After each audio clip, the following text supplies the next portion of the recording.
राम राम सा चौपाल देखने वाला सगला दर्शक भाई बहनों को बहुत बहुत स्वागत है। दर्शक भाई बहनों, आज भाग दौड़ भरी जिंदगी में अगर खाने की जब बात आवे तो लोग सिर्फ खाने ने पेट भरवा के लिए खा रहा है, जबकि आपा सब जाना के आपने शरीर में अलग अलग पोषक तत्वों की ज़रूरत हुए है और कोई भी पोषक तत्व की अगर कमी रहेगी तो आपा कोई ना कोई बीमारी से आपा ने जूझना पड़ेगा। तो अब एक ही भोजन में आपा हर तरह का पोषक तत्व आपा को नहीं ले सका हाँ, लेकिन फिर भी कई अनाज ऐसा है, कई तरह की ऐसी फसला है जिसके अंदर आपा देखा कि एक साथ एक से ज़्यादा पोषक तत्व शामिल हुए, तो आपा जब बाने लेवांगा तो इससे आपनो स्वास्थ्य है वो अच्छो रहोगो।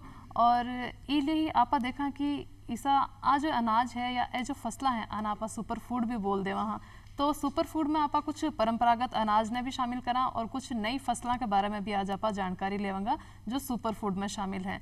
तो आज आपका विषय है सेहत को खजानो सुपर फूड, और ये विषय पर जानकारी देने के लिए आज अपने साथ पधारा है डॉक्टर शंकर बाबू जी। आप पूर्व संयुक्त निदेशक कृषि, तो आपको बहुत बहुत स्वागत है शंकर बाबू जी। और आगे साथ ही आज आपने उपस्थित है डॉक्टर अंजू बिजारणिया जी, आप वरिष्ठ अनुसंधान अध्येता हैं कृषि विश्वविद्यालय कोटा से आप पधारे, तो आपको भी बहुत बहुत स्वागत है अंजू जी। तो जी हाँ, कि आप सुपर फूड एक नाम लियो हाँ, तो सुपर फूड के अंतर्गत आप देखा कि कौन सा अनाज है या किन आप कहूँगा कौन सा अनाज के अंदर आप शामिल करांगा? देखिए, सुपर फूड का मतलब यही है कि ऐसा भोजन जिससे हमको हमारे शरीर को जो पोषक तत्व चाहिए वो पूरी मात्रा में या ज़्यादा मात्रा में मिल जाए। तो इनमें क्या होता है कि कार्बोहाइड्रेट की मात्रा, प्रोटीन की मात्रा और जो भी मिनरल्स हैं यानी जैसे आयरन है, जिंक है, इनकी मात्रा भी इतनी होती है जो कि हमारे शरीर को पूरा पोषण प्रदान करती है। तो इनको इसलिए सुपर फूड कहते हैं। और इनमें ख़ास तौर से जो है पोषक अनाज जिसको बोलते हैं, मोटा अनाज पहले बोलते थे, वो हैं। और इसके साथ साथ 2-3 नई फसलें और आ गई हैं अभी, जैसे चिया है, किनवा है। तो ये पोषक अनाज के साथ साथ चिया, किनवा, ये 2-3 तरह की श्रेणी है भोजन की या फसलों की, हमारे अन्न की। ये जो है सुपर फूड के नाम से जानते हैं। और प्रधानमंत्री जी ने इनको जैसे पोषक अनाज को या मोटे अनाज को श्री अन्न का नाम भी दिया है, और इसीलिए इनको श्री अन्न का नाम दिया है ताकि क्योंकि हमारे शरीर की पोषण की दृष्टि से बहुत महत्वपूर्ण है जी। अब आप मोटा अनाज या नाम लियो कि पहले आप आने मोटा अनाज कहता, तो मोटा अनाज में भी ऐसा कौन सा अनाज है भी बना जाना जो अपने राजस्थान में मतलब भरपूर मात्रा में अपने आराम से हो रहा है, तो वह कौन सा अनाज है? मोटे अनाज के अंतर्गत जो श्रेणी है उसको पोषक अनाज बोलते हैं। और उनमें बाजरा, ज्वार जो हमारे यहाँ पर परंपरागत रूप से होती है। इसके अलावा जो दक्षिणी राजस्थान है, डूंगरपुर, उदयपुर, बांसवाड़ा, वहाँ पर कोदो, कुटकी है ना, ये भी काफ़ी मात्रा में होती है। और पूर्वी राजस्थान है तो वहाँ पर सावा होता है ना। तो ये ज्वार, बाजरा, सावा, कोदो, कुटकी और रागी, ये ऐसे फसलें हैं और जिनका अन्न हम पोषक अनाज के रूप में मानते हैं। और इसके अलावा जैसे मैंने अभी बताया कि चिया और किनवा भी हैं, इनका उत्पादन भी अब राजस्थान में होने लगा है। हालांकि ये दोनों बाहर की फसलें हैं, परंतु यहाँ राजस्थान में उगा रहे हैं। और अभी जो जागृति आई है स्वास्थ्य के प्रति, तो इनका उपयोग भी बढ़ने लगा है जी।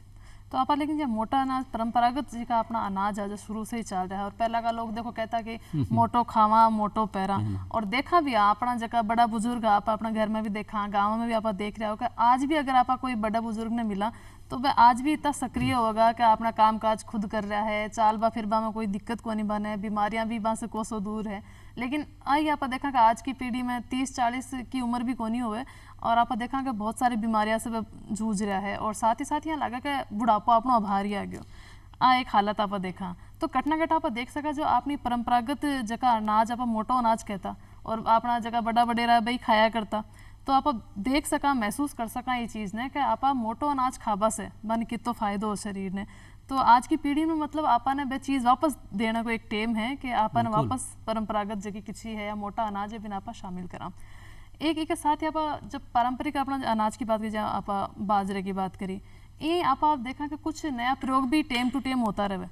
तो नया प्रयोग में जी आप नाम चिया को लियो या किनोवा को लियो, तो इस पे प्रयोग चल रहा है और आपने साथ अंजू जी है जी वह प्रयोग कर रहा है। तो बस आप जानागा आप फसलों के बारे में थोड़ी जानकारी की तरीके का है, किसो अनाज इसे मिले है कहीं? चिया और किनोआ मुख्यतः देखिए ये भारत देश की फसलें नहीं है, ये बाहर की फसलें हैं। तो पहले हम बात करेंगे किनोआ के बारे में। तो किनोआ जो साउथ अमेरिका है वहाँ की फसल है और वहीं से प्रचलन में आई है ये, लेकिन धीरे धीरे इंडिया में भी अब इसका उपयोग बढ़ने लगा है क्योंकि इसमें जो एक जो सारे पोषक तत्व होते हैं वो मौजूद होते हैं। और दूसरा चीज़ ये है कि इसमें जो इसका जो यूज़ करने का तरीका है, इसमें ये नहीं है कि हम इससे कुछ जो नए उत्पाद बन रहे हैं तरीके के, अलग अलग तरीके के, दही के साथ इसको यूज़ कर लो या फिर इसका दलिया बना लो, तो वो सब चीज़ें हैं। और बाकी ये जो इंडिया में तो जैसे बाहर साउथ इंडिया में काफ़ी अच्छा इस पर काम भी हो रहा है और अभी किसान भी इसको लेने लगे हैं। लेकिन अगर यहाँ की राजस्थान की बात करी जाए तो राजस्थान में ये प्रायोगिक तौर पे चल रहा है। जो कृषि विश्वविद्यालय जोधपुर है वहाँ से एक इसकी किस्म भी निकली है। बाकी इसके अलावा कृषि विश्वविद्यालय कोटा है, वहाँ से भी इसकी कुछ जो सस्य क्रियाएँ हैं, उन्नत सस्य क्रियाएँ, उनका जो है वो डेवलपमेंट किया गया है। चिया की बात करी जाए तो चिया भी जो मेक्सिको का है वहाँ बेसिकली, लेकिन अभी वर्तमान में ये बहुत ही ज़्यादा हम सुनते भी आ रहे हैं चिया के बारे में कि चिया सीड्स मार्केट में चिया सीड्स के नाम से मिलता है, चिया सीड्स के नाम से इसकी बिक्री होती है। और ये अभी राजस्थान में इसका भी वो प्रायोगिक तौर पे ही किया जा रहा है, लेकिन अभी कुछ किसानों ने इसको उगाना भी शुरू किया है। तो और इनकी अगर अपन वानस्पतिक आकारी की बात करें तो चिया जो है उसका जो वैज्ञानिक नाम है वो साल्विया हिस्पानिका है, जो कि ये पुदीना वर्गीय पौधा है। जो पुदीना होता है ना उस फैमिली का पौधा है ये। और इसको उगाने के लिए रबी की फसल में मेनली इसको उगाया जाता है, लेकिन इसको खरीफ में भी लिया जा रहा है। अभी कुछ जगह इसमें खरीफ पे भी कार्य किए जा रहे हैं। और किनोआ जो है उसकी जो लंबाई होती है 1.5 से 2 मीटर लंबा पौधा होता है और बिल्कुल अपना जो बथुआ होता है बथुए के जैसा पौधा दिखता है दिखने में। जब वो छोटे होते हैं पौधे तो उनको थोड़ा मतलब पहचान पाना भी थोड़ा सा मुश्किल होता है, लेकिन बड़ा होता है तो इसकी लंबाई उससे काफ़ी ज़्यादा होती है। गुच्छों में इसके जो वो आते हैं बीज आते हैं और ये बीज ही इन दोनों फसलों को सुपर फूड की श्रेणी में रखते हैं, क्योंकि जो भी पोषक तत्व है इनमें वो बीजों में ही है। इनमें प्रोटीन है। बाकी अपने जो अपन अनाजों की बात करते हैं, अन्य अनाजों की तुलना में जैसे अपन गेहूं की बात करते हैं तो गेहूं में 10-12% प्रोटीन होती है, इनमें 16% प्रोटीन होती है। अच्छा। इनमें रेशा भी होता है, जैसे चिया में 40% रेशा होता है और इसका जो तेल होता है चिया का 29 से 32% तेल होता है, जो कि सौंदर्य प्रसाधन में बहुत काम में आता है। अच्छा। तो इस प्रकार ये जो दोनों फसलें हैं इनको जो किसान भाई है वो अपने जो वर्तमान में प्रचलित फसल चक्र है उनमें थोड़ा थोड़ा ऐड करके और इनको बढ़ावा दे सकता है। तो मतलब ये जो नया आप फसलों की बात करी है, जो चिया सीड आप बोल रहे हैं और दूसरी जगह आप बात करी किनोआ की, तो ये दोनों ना आप खाने के साथ साथ मतलब औषधि गुण भी है। मतलब हाँ जी बिल्कुल, मतलब औषधि में भी आप इस्तेमाल कर सके। तो किसान भाई इसे 2 फायदा ले सके, मतलब खाने में भी ये काम में ले रहे हैं और आप औषधि के रूप में एक अच्छी फसल के लिए हो सके है, एक व्यवसाय के रूप में मतलब अपना किसान भाई ले सके है। एक अगर आप क्योंकि प्रयोग चल रहे हैं तो आप राजस्थान की दृष्टि से ही देखेंगे तो आपने राजस्थान में जहाँ पर ज़्यादातर देखा कम वर्षा वाला इलाका है और ज़्यादातर मिट्टी भी देखा तो रेतीली है, तो इस समय कहीं अपना जो दो नई फसलें हैं तो ये दोनों कहीं में हो सकेगी? जी बिल्कुल, क्योंकि इनका जो अभी प्रयोग चल रहा है वो जोधपुर काजरी से जो वैरायटी डेवलप हुई है वो काजरी से हुई है। बाकी जोधपुर में इस पे प्रयोग किए जा रहे हैं। तो जोधपुर का जो एरिया है वो पूरा शुष्क एरिया है। इसके अलावा जो कोटा क्षेत्र है, हाड़ौती क्षेत्र है, उसमें पानी की कोई कमी नहीं है, जलवायु वहाँ से बिल्कुल अलग है।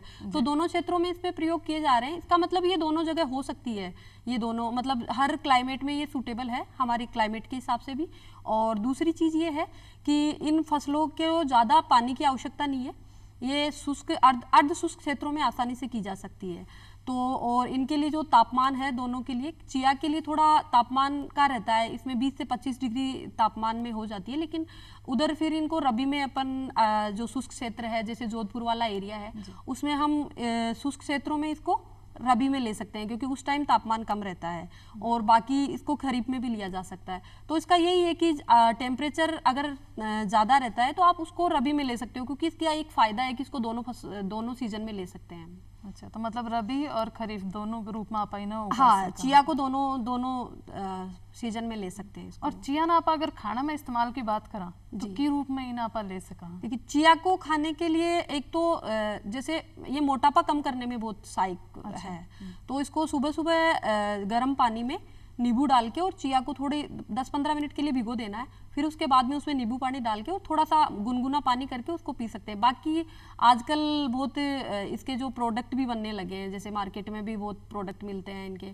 बाकी जो अपने घर पे अगर अब हमें कुछ इसका बना के खाना है तो फ्रूट्स का जो स्मूदीज बोलते हैं आजकल, हाँ आजकल की जनरेशन में स्मूदीज वगैरह चलती है, तो आप स्मूदीज में इसको डाल के खा सकते हैं। इसके अलावा इसका केक भी बनता है, इसका जैम वगैरह भी बनता है, तो बहुत सारी चीज़ों में इसका यूज़ कर सकते हैं चिया का। बिल्कुल। आप यहाँ पर भी बातचीत जारी रखेंगे। आप मोटा अनाज पर वापस आवा तो आप देखा कि मोटो अनाज की जब बात कर रहे हैं तो एक खाना को टेम आप देखा कि आपने जहाँ बड़ा बडेरा कहा करता कभी आप बाजरो सर्दियाँ में ज़्यादा खावा, या पहले तो कहता कि 12 मास ही खा लेता, लेकिन अब आप देखा कि खाले आप सर्दियाँ में खा रहे हैं, तो एक खाना को भी कोई टेम होगा अपन भाई सर्दियाँ में खाना है या ई मौसम में नहीं खाना है? देखिए, जहाँ तक पोषक अनाज या श्री अन्न की बात है तो 12 महीने अपन खा सकते हैं। पहले खाते ही थे, अपने जो पुरखे थे जो खाते ही थे। तो इसमें यही है कि भाई पानी, चूँकि इसमें रेशा ज़्यादा होता है तो पानी की मात्रा पर्याप्त पीते रहें तो 12 महीने इसको खा सकते हैं। और ख़ास तौर से जैसे अभी डायबिटीज़ की समस्या है, मोटापे की समस्या है, ये समस्याएं बहुत है, या उच्च रक्तचाप की समस्या है, तो इनके लिए तो बहुत फ़ायदेमंद है। तो 12 महीने अपन खा सकते हैं। खास तौर से जैसे इनमें जो पोषक अनाज है, बाजरा, ज्वार, रागी, कोदो या सामा है, मैंने बात की, तो इनमें इनका क्या है, ग्लाइसेमिक इंडेक्स कम होता है। तो यानी क्या होता है, जैसे इनमें कार्बोहाइड्रेट की मात्रा तुलनात्मक रूप से गेहूँ की तुलना में कम होती है। और दूसरे अलावा जब पाचन होता है तो कार्बोहाइड्रेट धीरे धीरे पचता है, यानी जो रक्त में शुगर की मात्रा है वो एकदम से नहीं बढ़ती है। तो इसलिए डायबिटीज़ के रोगियों के लिए उपयोगी है। जैसा, और इसमें क्या है, पाचक रेशे भी काफ़ी पर्याप्त मात्रा में होते हैं, तो मोटापे में भी और पाचन में भी अपने को मदद करती है। और तीसरा, ग्लूटेन फ्री है ये। तो इस दृष्टि से क्या होता है कि काफ़ी अच्छे स्वास्थ्य के लिए रहते हैं। और जहाँ तक मिनरल्स की बात है तो मिनरल्स का तो एक खजाना है एक तरह से। जैसे चावल से तुलना करें अपन तो ग्रामीण क्षेत्रों के साथ साथ अब जैसे शहरी क्षेत्रों में चावल का उपयोग काफ़ी होता है, तो चावल से बाजरे में 10 गुना ज़्यादा आयरन होता है लगभग, गेहूं से 1.5 गुना ज़्यादा आयरन होता है। जिंक की बात करें तो जिंक की भी आवश्यकता शरीर को पड़ती है, तो चावल से 2 गुना जिंक, गेहूं से 2 गुना जिंक होता है इसमें, बाजरे में। तो इस तरह से पोषण की दृष्टि से बहुत उपयोगी है। और अब आपने बात की कि भाई इसका महत्व इसलिए और बढ़ जाता है कि अब की जो आजकल की नई पीढ़ी है, अब उनको फास्ट फूड बहुत प्रिय है, तो इनसे नए नए व्यंजन बनने लगे हैं बाज़ार में। बाज़ार में पोषक अनाज की या श्री अन्न की नमकीन उपलब्ध है, बाज़ार में कुरकुरे उपलब्ध हैं, बाज़ार में बिस्किट या कुकीज उपलब्ध हैं, तो अच्छी मात्रा में। और इनसे जैसे आजकल डोसा, इडली सब, और अब तो ये है कि कई बड़े शहरों में तो अलग से रेस्टोरेंट ही खुल गए हैं श्री अन्न के। अच्छा। हाँ, तो वहाँ पर जैसे आजकल के जो युवक युवतियाँ हैं तो उनके लिए ऐसे ही भोजन चाहिए, तो उनके हिसाब से वहाँ पर भोजन भी मिल रहा है। तो इस तरह का काम जो है होने लगा है, और इसका स्वास्थ्य की दृष्टि से ज़्यादा महत्व है। इसलिए अब जागरूकता भी लोगों में बढ़ी है। और इसलिए पिछली बार देखा आपने वर्ष 2023 को अंतर्राष्ट्रीय मिलेट वर्ष के रूप में भी मनाया था, ताकि लोगों की जागरूकता बढ़े और हमारी थाली में से जो श्री अन्न गायब हो गया था वापस लोग शामिल करें और स्वस्थ रहें। बिल्कुल। अब जी हाँ, आप जान रहे हैं और अंतर्राष्ट्रीय वर्ष के रूप में भी इन्हें मनायो, जब जहाँ प्रधानमंत्री जी भी इन्हें श्री अन्न को नाम दियो है और अंतर्राष्ट्रीय स्तर तक आप इन्हें पुगायो कि भी मोटो अनाज अपनी थाली में होना चाहिए। तो अब क्योंकि हर आम आदमी की पहुंच में होना चाहिए, तो ज़रूरी है कि आप खेती में भी इसको ज़्यादा से ज़्यादा प्रयोग करें कि ज़्यादा खेती अपने भाई बहन मोटा अनाज की करें। तो इसके लिए सरकारी प्रयास कहीं कहीं करा जा रहा है। देखिए, सरकार के स्तर पर 2-3 तरह के प्रयास हुए। पहली बात तो यह है कि सरकार ने उन्नत किस्मों के बीज के मिनीकिट किसानों में वितरित किए बड़ी मात्रा में। करीब 30 लाख मिनीकिट किसानों को वितरित किए। इसके साथ साथ इसके महत्व को देखते हुए नई नई किस्में और राजस्थान में ही तैयार हों, तो जोधपुर विश्वविद्यालय में इसका मिलेट का उत्कृष्टता केंद्र भी राजस्थान सरकार ने स्थापित किया है। अच्छा। और भारतीय मिलेट अनुसंधान केंद्र जो हैदराबाद में है, वहाँ से इन किस्मों के जीन्स मंगा करके और जो है यहाँ पर अनुसंधान का कार्य प्रारंभ कर दिया है। एक तो ये, दूसरा केंद्र सरकार ने भी बाड़मेर में बाजरा अनुसंधान केंद्र की स्थापना करी है। तो इन जो है फसलों पे बहुत जोर दिया जा रहा है। तीसरी बात यह है कि राजस्थान की दृष्टि से इसलिए भी उपयोगी हैं क्योंकि कम पानी की आवश्यकता होती है, इनमें कीड़े बीमारी भी कम लगते हैं, और राजस्थान में चूंकि पशुधन भी ज़्यादा है, तो चारे की उपलब्धता भी इनसे आसानी से हो जाती है। तो इस दृष्टि से ये बहुत, और बढ़वार भी बड़ी अच्छी होती है इनकी, तो इसलिए पर्यावरण की दृष्टि से भी उपयोगी हैं। तो किसान की दृष्टि से भी उपयोगी हैं, आम जन की दृष्टि से भी उपयोगी हैं, कि भाई स्वास्थ्य के लिए लाभदायक हैं। तो इसलिए इनको श्री अन्न, यानी जिनसे समृद्धि आती हो, स्वास्थ्य सही रहते हो, इसलिए इनको श्री अन्न नाम दिया गया है। बिल्कुल, तो इसलिए प्रधानमंत्री जी ने श्री अन्न को नाम दिया है। और आप देख रहे हैं कि इंसानों के साथ साथ जानवरों के लिए भी काम में आ रहे हैं। तो मतलब एक पंथ से दो काम हो रहे हैं। अब अगर अपना किसान भाई है, जगह मोटा अनाज उगावेगा, तो शरीर के लिए तो है भी स्वास्थ्यवर्धक है ही, साथ साथ अगर पशुपालन कर रहे हैं तो भी के साथ चारा के भी बना आसानी से उपलब्धता बढ़ी हो जाएगी। और एक और खास बात है जी कि अंतर्राष्ट्रीय स्तर का संस्थान है अपने भारत, यहाँ हैदराबाद में, उन्होंने तो 2-3 किस्में ऐसी निकाल दी हैं जिनमें आयरन और जिंक की मात्रा भी ज़्यादा होती है। अच्छा। एक का नाम है धन शक्ति, अच्छा। और दूसरी का नाम है शक्ति 1201। जी। तो इनमें जो है आयरन की मात्रा, यानी लोहे की मात्रा, जो कि हमको आमतौर पर कमी रहती है, एनीमिया की स्थिति महिलाओं में खून की सामान्यतः कमी देखी ज़्यादा जाती है, देखा बच्चों में सामान्य देखी जाती है, उनके लिए तो बहुत ही उपयोगी है ये। इसकी रोटी बना करके अगर 3-4 महीने सेवन कर लिया जाए अपने भोजन में शामिल करके, तो एनीमिया की कंडीशन दूर हो सकती है उससे। तो ऐसा फ़ायदा मिल सकता है। बिल्कुल, तो वो आपने है जब मोटा अनाज की आप बात करी कि कितना फ़ायदा है। और जी हाँ, शंकर जी आपने बताया भी कि नई पीढ़ी ने इसे जोड़वा के लिए नए नए व्यंजन भी इसे बनाया जा रहे हैं। तो भी यहाँ पर देखा कि जो अपनी नई फसला की आप बात कर रहा था, जहाँ चिया और किनोवा है, तो बा में भी कहीं इस तरीके का कुछ व्यंजन है जो आपने आजकल की पीढ़ी ने आकर्षित कर सकेगा? जी बिल्कुल, इस तरीके से इसमें जैसे किनोवा है, किनोवा में बहुत सारे व्यंजन है जो बनाए जा सकते हैं। इसमें थोड़ा सा एक प्रोडक्ट होता है सेफोनिन, जिसकी वजह से ये थोड़ा सा इसमें कड़वाहट होती है। अच्छा। तो आप उसको थोड़ा सा ये रहता है कि इसको भिगोने की जरूरत रहती है रात को टाइम। रात के टाइम उसको नमक के पानी में भिगो दो। उसके बाद में जब वो पूरी रात सोख लेगा पानी को, नमक का पानी, उसके बाद उसको अच्छे से हाथ से धो के और फिर उसके बाद में उसका कुछ भी बना सकते हैं। जैसे इसमें दलिया बना सकते हैं, खिचड़ी बना सकते हैं, सलाद के साथ में भी किनोवा का उपयोग कर सकते हैं। बाकी जैसे नासा है, नासा अपने अंतरिक्ष यात्रियों को किनोवा उपलब्ध करवाता है, क्योंकि ये इसको एक कंप्लीट फूड बोला गया है। इसमें सारे जो है आवश्यक पोषक तत्व होते हैं शरीर के लिए, तो वो सारे पोषक तत्व है। तो नासा ने इसको अपने अंतरिक्ष यात्रियों को, कि ये इसमें क्या है, सारे पोषक तत्व है और इसमें कम क्वांटिटी में बहुत दिनों तक सरवाइव कर सकते हैं वहाँ पे, तो ये अपने अंतरिक्ष यात्रियों को उपलब्ध करवाता है। इसके अलावा जो FAO है, उन्होंने इसको अंतर्राष्ट्रीय किनोवा वर्ष 2013 को घोषित किया गया था। अच्छा, इन्हें मतलब 2013 में भी किनोवा ने कर चुके हैं। हाँ, क्योंकि ये अमेरिका में पहले से प्रचलन में फसल है, तो ये 2013 को अंतर्राष्ट्रीय किनोवा वर्ष घोषित किया गया था। इसके अलावा जो चिया है, चिया के भी बहुत सारे प्रोडक्ट बनते हैं जो मार्केट में, जैसे ये नमकीन वगैरह में भी चिया का उपयोग किया जाने लगा है। हमारे राजस्थान में भी कुछ संस्थाएं हैं जो ये काम, जैसे लिमिटेड जो कंपनीज है वो करने लगी है। जैसे जयपुर में सी स्कीम में भी है, ये चिया किनोवा का प्रोडक्ट बनते हैं। बाकी सायला जालोर में भी है ऐसी कुछ संस्थाएं जो ये प्रोडक्ट बनाती है और सप्लाई भी करती है। तो अपना अगर जो किसान भाई है, अब क्योंकि वहाँ के लिए नई फसल है चिया और किनोवा, अब अपना खेत में इन्हें भाई शुरुआत में अगर बोएगा, पहले कोई और फसल कर रहा था, अब इन्हें उगाओगा, तो बी के लिए वाने कौन कौन सी बातों को ध्यान रखना?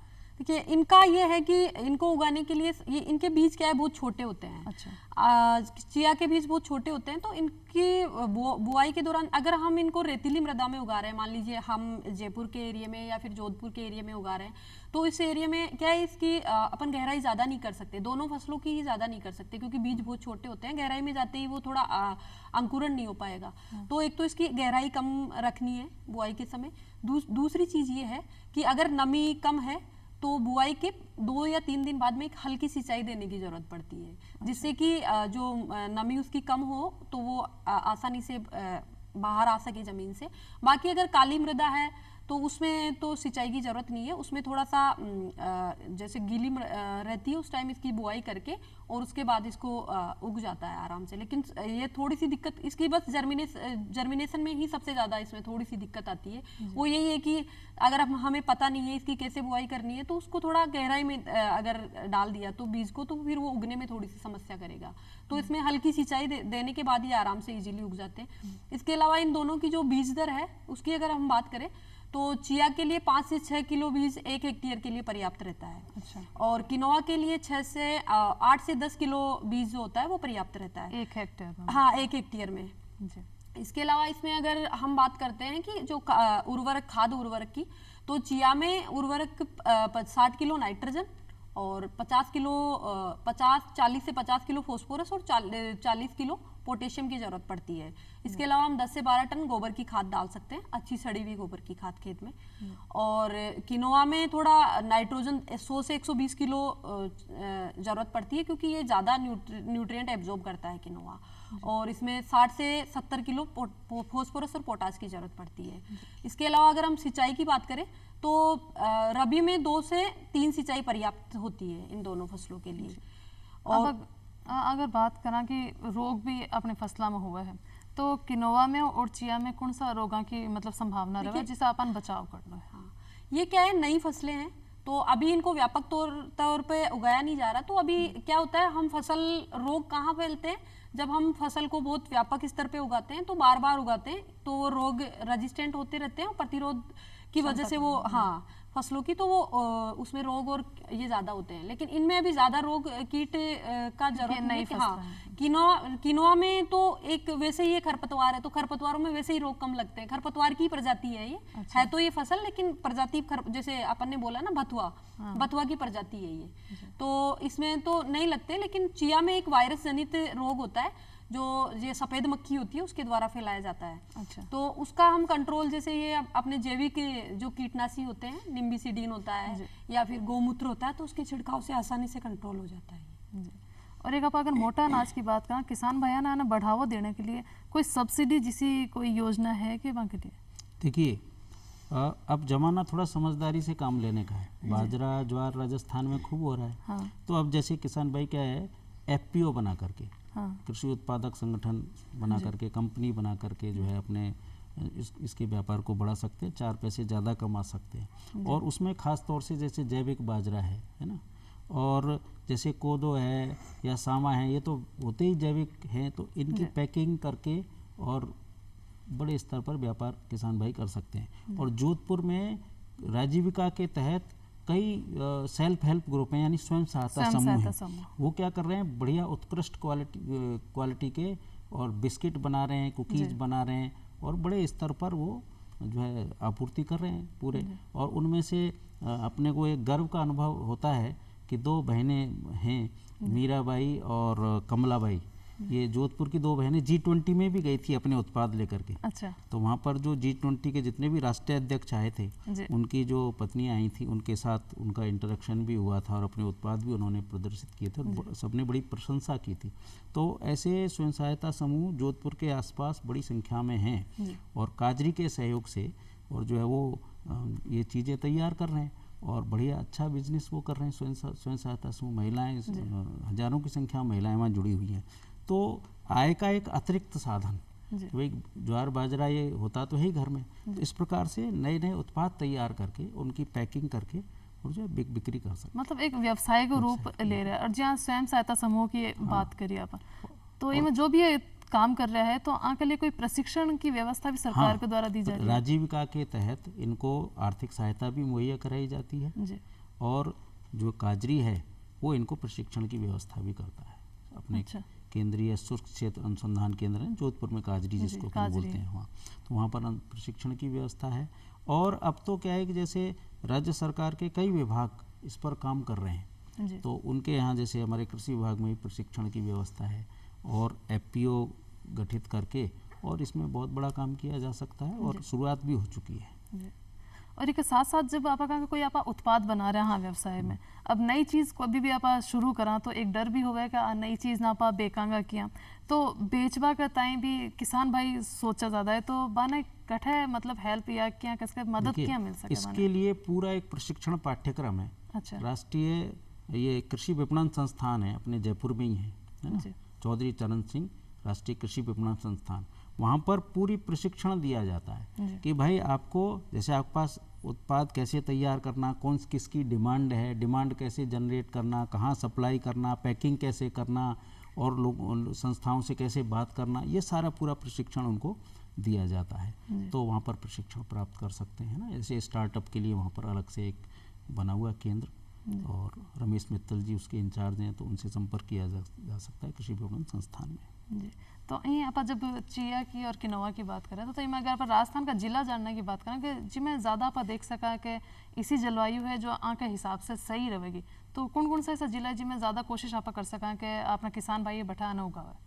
देखिए चिया का है कि चिया में थोड़ा सा टेम्परेचर का रहता है कि उसमें तापमान, ज़्यादा तापमान में उसमें थोड़ी सी दिक्कत आती है। तो चिया को हम जैसे जो हाड़ौती रीजन है, हाँ, उसमें चिया आसानी से उग जाता है और अभी किसानों ने उगाना शुरू भी किया है। मतलब हाड़ौती साइड आपने जलवायु के हिसाब से हाँ चिया फिट भी बैठता है वहाँ की जलवायु के हिसाब से, और अभी किसानों ने उगाना भी शुरू किया है उसको। और किनोवा है, किनोवा को तो राजस्थान के किसी भी जलवायु में उगाया जा सकता है। बिल्कुल, तो आपने राजस्थान के लिए मतलब कैसे कहेंगे पूरी सूटेबल है या अपने काम आस के है। तो दर्शक भाई बहनों देखा आप अपने परंपरागत मोटा अनाज की भी आप आज जानकारी ली और नई फसलों के बारे में आप बात करी जो एक सुपर फूड है और आपने स्वास्थ्य के लिए एक खजानो ही कैसे कहाँ का जो आप कह रहे हैं सेहत को खजानो ही है अपने लिए। तो अंजू जी आप आई और शंकर जी आप आए, इतनी अच्छी जानकारी हमारे दर्शक भाई बहन दी, तो बहुत बहुत धन्यवाद आप दोनों को। और फिर मिलांगा एक नए विषय के साथ। राम राम।